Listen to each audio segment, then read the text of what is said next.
Selamat pagi. Sebelumnya, perkenalkan nama saya Leni Sari Kartika. Saya dari kelas B2. Pada kesempatan kali ini, saya akan menjelaskan kesimpulan tugas-tugas yang diberikan dari pertemuan pertama sampai dengan pertemuan terakhir pada semester ganjil mata kuliah komunikasi bisnis. Kita langsung saja pada tugas pertama, Selasa 8 September 2020. Pada tugas kali ini, perintahnya adalah membaca materi yang sudah dibagikan di Google Classroom. Dari materi yang sudah saya baca, dikatakan bahwa komunikasi berperan penting dalam suatu organisasi, di mana dengan saling berkomunikasi dapat menghubungkan orang-orang yang berada di suatu organisasi tersebut melalui kerjasama untuk mencapai tujuan yang telah ditentukan. Selain menghubungkan orang-orang, dengan adanya komunikasi juga mempermudah kita untuk saling bertukar ide, pikiran, pendapat, dan saran, sehingga tujuan organisasi yang telah ditentukan lebih jelas dan terarah. Komunikasi tersebut dapat dilakukan dengan berbagai cara seperti melalui tatap muka, melalui telepon, dan sebagainya. Kita lanjut pada tugas yang kedua, Selasa 15 September 2020. Pada tugas kali ini, kita disuruh menyimak video yang telah dikirimkan oleh dosen yang bersangkutan. Dari video yang telah saya simak, komunikasi adalah suatu hal yang sangat penting, di mana komunikasi sendiri tidak hanya melalui ucapan atau lisan, tetapi komunikasi bisa juga berupa gerakan tubuh, di mana gerakan tubuh saat berkomunikasi dengan lawan bicara dapat diartikan sebagai salah satu penjelas agar mudah dipahami dan agar pesan dapat disampaikan dan diterima secara jelas. Kita lanjut tugas yang ketiga, Selasa 22 September 2020. Tugasnya adalah membuat makalah tentang perencanaan pesan-pesan bisnis dengan mencari contoh kasus yang sesuai dengan judul materinya. Pada kesempatan kali ini, kelompok kami mengambil contoh kasus yaitu permasalahan antara MLM Shopee Martin terkait citra perusahaan di benak masyarakat.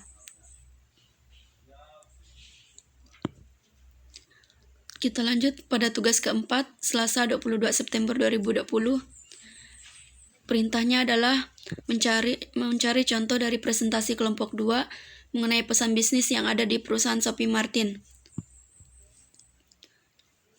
Contohnya adalah Shopee Martin misalnya sengaja menggunakan pesan dalam bahasa Inggris. Hal ini sengaja dilakukan perusahaan untuk menciptakan citra sebagai produk luar negeri. Taktik ini dilakukan karena sikap masyarakat Indonesia yang masih lebih menyukai produk-produk asing dan mempersepsikan produk lokal sebagai berkualitas rendah. Pilihan ini menjadi jalan tengah citra asing melekat pada target pasar, tetapi produk ini asli buatan Indonesia.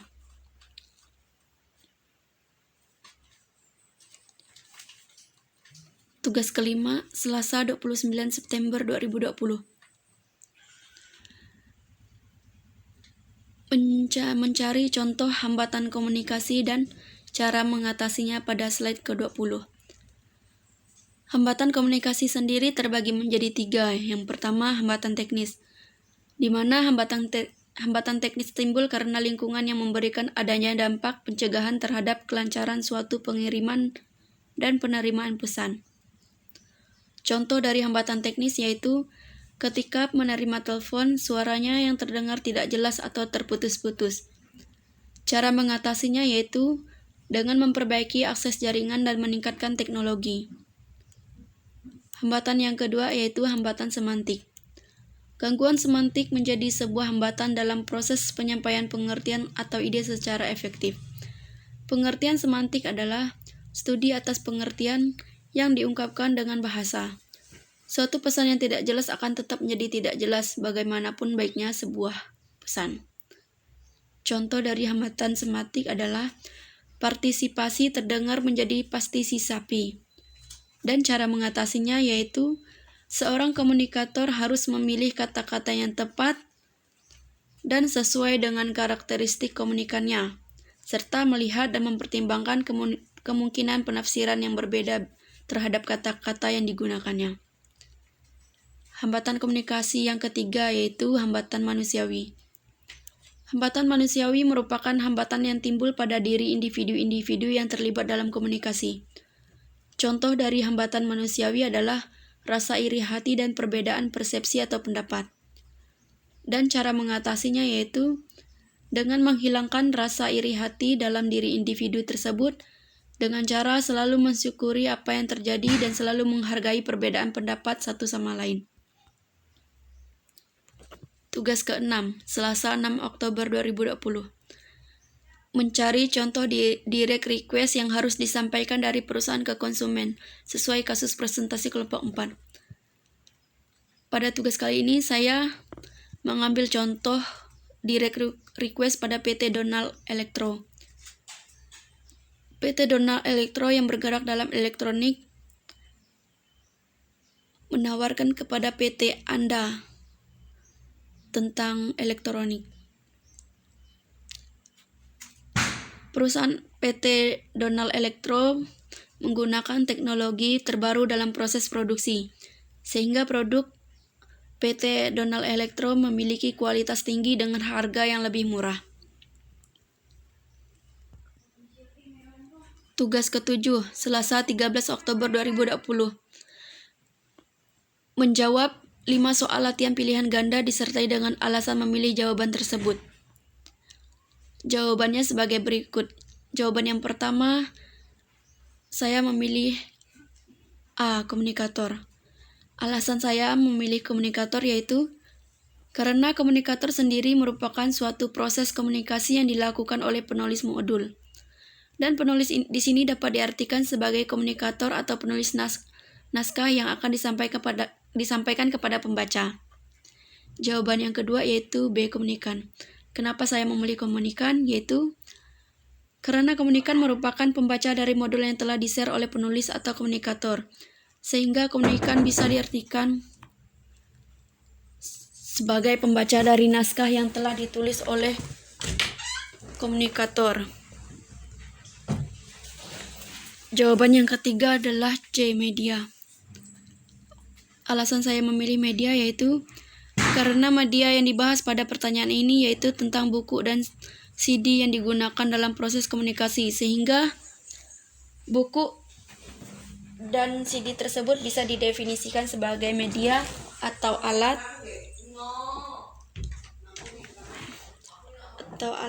yang digunakan dalam melakukan suatu komunikasi. Yang keempat, efek. Alasan kenapa saya memilih efek yaitu di mana pada pertanyaan ini menanyakan tentang perubahan yang dialami pada diri sendiri setelah mempelajari proses dalam berkomunikasi itu seperti apa. Maka jawabannya adalah efek. Karena efek diartikan sebagai suatu pengaruh yang bisa memberi dampak kepada siapa yang melakukannya. Jawaban yang kelima yaitu C. Umpan balik. Alasannya karena dalam pertanyaannya membahas tentang bagaimana penguasaan materi sebelumnya, sehingga jawaban pada nomor ini adalah umpan balik atau feedback. Di mana ketika kita mempelajari proses komunikasi dengan baik, maka semuanya akan kembali kepada kita yang membaca.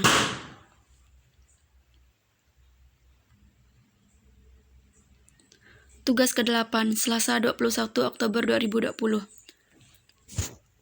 Uraikan secara singkat dari video yang telah diunggah tentang good news, goodwill, dan tentang pesan bisnis. Pada tugas kali ini terdapat 2 video yang telah dibagikan pada Google Classroom. Video yang pertama yaitu menjelaskan tentang good news atau goodwill atau berita baik yang menimbulkan reaksi positif dari penerima. Misalnya, info tentang penurunan harga undangan, ucapan selamat, dan sebagainya. Selain itu, pesan rutin atau good news atau goodwill sebaiknya disusun dengan pendekatan langsung karena reaksi audiens. Pada video yang kedua menjelaskan tentang pesan bisnis, di mana penentuan tujuan pesan bisnis terdiri dari pesan bisnis harus dapat menciptakan nilai timbang bagi perusahaan. Pesan bisnis harus mampu menjaga dan meningkatkan citra perusahaan, dan Pesan bisnis harus memiliki tujuan yang jelas dan tidak bertentangan dengan tujuan perusahaan.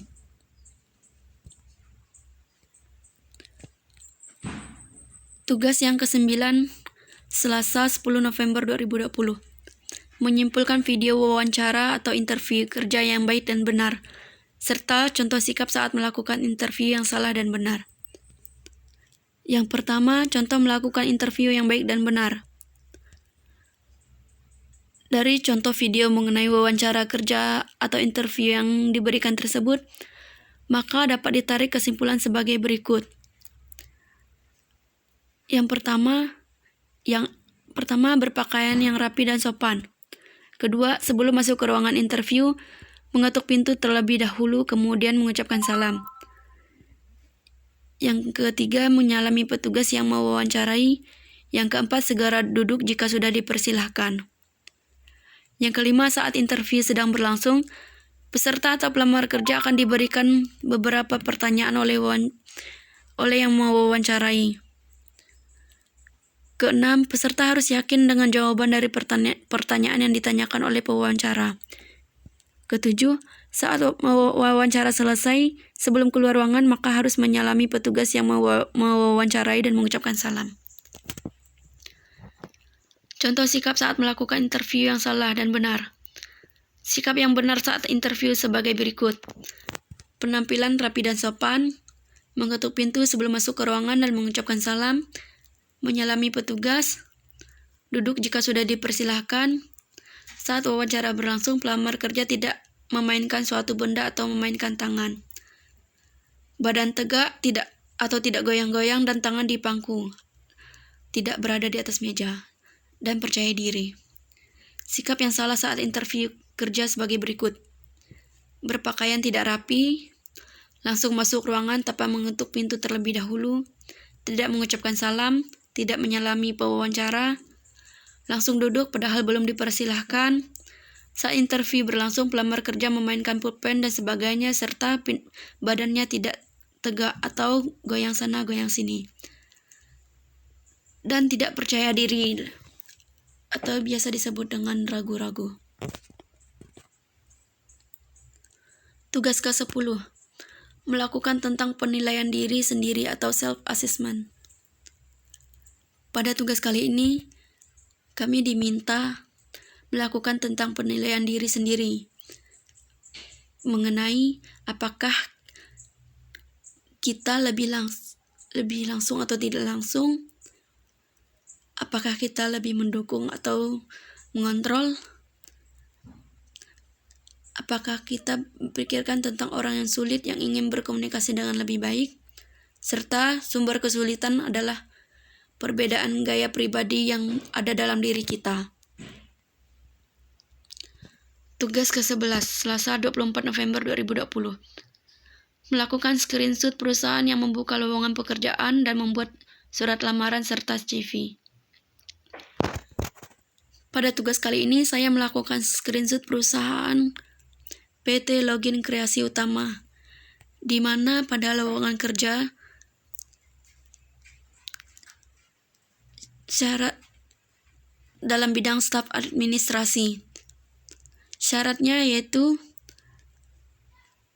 wanita, pendidikan minimal D3 atau sederajatnya, menguasai Microsoft Office, mampu berkomunikasi dalam bahasa Inggris minimal pasif, mampu berbahasa Hokkien, mampu berkomunikasi dengan baik serta bertutur bahasa yang baik dan sopan, pengalaman bekerja sesuai bidangnya lebih diutamakan, dan mempunyai kemampuan bekerja di dalam teamwork, komunikasi yang baik, motivasi kerja yang tinggi, dan berpenampilan rapi serta jujur dan disiplin.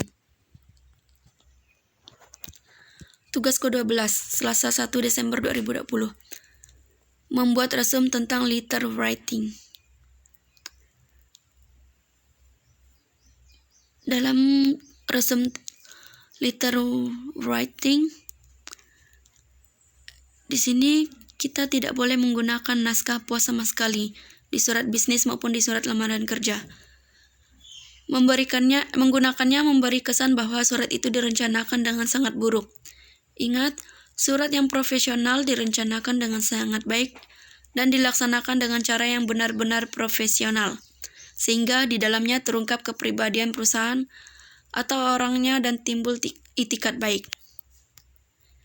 Yang kedua, memberi komentar mengenai presentasi masing-masing kelompok 6 dan kelompok 7. Penilaian untuk kelompok 6 dengan judul Perencanaan Laporan Formal dan Penulisan Resum. Menurut saya, dari materi presentasi yang dilakukan oleh kelompok 6 mengenai perencanaan laporan formal dan penulisan resum terdapat kekurangan, yaitu kelompok 6 tidak mencantumkan contoh pembuatan resum yang baik sehingga menimbulkan pertanyaan oleh dosen dan teman-teman yang lain, serta materinya terkesan menjadi kurang lengkap. Penilaian kelompok 7 dengan judul Materi Penulisan Lamaran Kerja.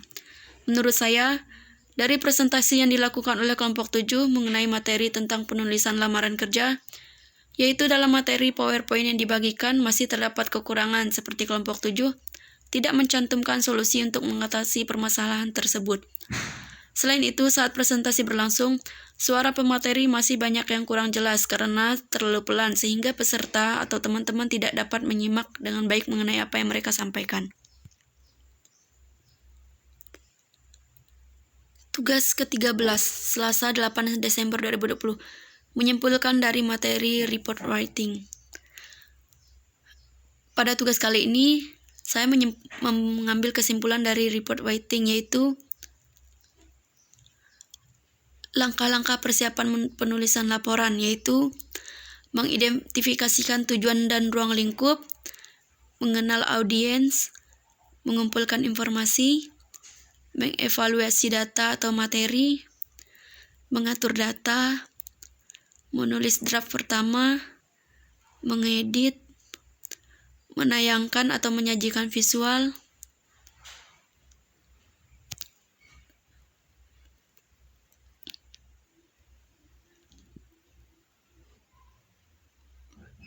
Selain membuat laporan menjadi lebih hidup, menarik, dan efektif, ini membantu dalam memberikan gambaran integrasi dari sejumlah item, terutama diagram lingkaran dan kolom memfasilitasi perbandingan dan kontras hasil yang cepat dan mudah. Tugas ke-14, Selasa 16 Desember 2020, membuat rangkuman tentang hasil kuliah di MED Komunikasi Bisnis. Dari penjelasan Ibu pada pertemuan ke-14 melalui Google Meet, dapat saya simpulkan bahwa dalam materi perkuliahan tentang etika dalam komunikasi bisnis, disimpulkan bahwa etika adalah prinsip perilaku yang mengatur seseorang atau sekelompok orang. Orang yang tidak beretika akan mengatakan atau melakukan apapun yang diperlukan untuk mencapai tujuannya. Tapi orang yang memiliki etika pada umumnya dapat dipercaya, adil, dan menunjukkan perhatian terhadap dampak atas tindakannya di masyarakat. Nilai-nilai dan moral pribadi perorangan dan konteks sosial akan menentukan apakah suatu perilaku tertentu dianggap sebagai perilaku yang etis atau tidak etis yang sesuai dengan norma-norma sosial yang diterima secara umum. Sedangkan perilaku etis adalah perilaku yang sesuai dengan norma-norma sosial yang diterima secara umum sehubungan dengan tindakan-tindakan yang benar dan baik. Perilaku etis ini dapat menentukan kualitas individu yang dipengaruhi oleh faktor-faktor yang diperoleh dari luar yang kemudian menjadi prinsip yang dijalani dalam bentuk perilaku. Jadi, dengan mempelajari etika dalam komunikasi bisnis, kita bisa lebih mengetahui cara berperilaku dan cara berinteraksi dengan orang lain di lingkungan bisnis. Akan membantu kita tampil dengan halus, profesional, dan percaya diri. Selain itu, informasi atau pesan yang etis terdiri dari informasi input positif bagi suatu pesan, informasi harus akurat, informasi harus etis, dan informasi harus bermakna. Komunikasi yang beretika terdiri dari semua informasi yang relevan, benar secara akal sehat,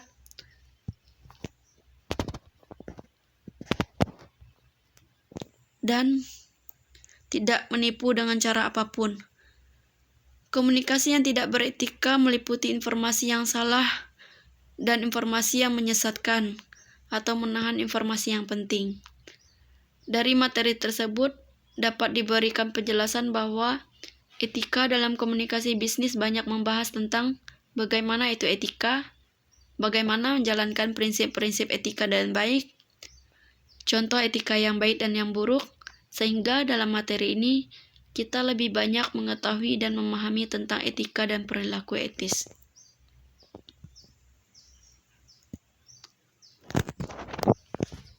Sekian video penjelasan tentang kesimpulan dari tugas-tugas mata kuliah komunikasi bisnis. Sekiranya saya minta maaf jika ada kesalahan kata maupun kalimat yang telah saya sampaikan. Terima kasih.